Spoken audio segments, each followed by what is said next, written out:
చైతన్య మామయ్య ఇక్కడ మొత్తం 10 చాక్లెట్లు ఉన్నాయి.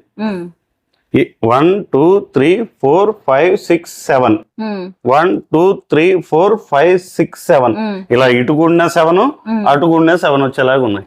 ఓకేనా? దీంట్లోంచి నేను ఒక చాక్లెట్ తీస్తున్నా. ఓకే, ఇప్పుడు ఇటు 6 వస్తాయి, అటు 7 వస్తాయి. నువ్వు గనక ఒక చాక్లెట్ తీసి ఎటుకు ఒక చోట పెట్టి, ఎక్కడో నీకు నచ్చిన చోట పెట్టి ఏం చేయాలంటే ఎటుకున్న 7 వచ్చేలాగా చేయాలి. అలా చేస్తే నీకు 200.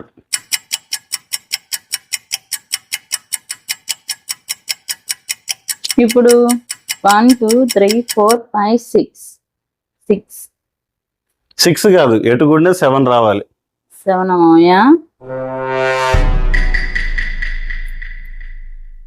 ఇప్పుడు చూడు 1 2 3 4 5 6 7 1 2 3 4 5 6 7. మామయ్య బెట్టు నేనే గెలిచా. 200 నాయే. హలో, ఇట్రా. గెలిచావు కాబట్టి లైక్ చేసి సబ్స్క్రైబ్ చేసుకోమని చెప్పు. లైక్ చేయండి, షేర్ చేయండి, సబ్స్క్రైబ్ చేయండి.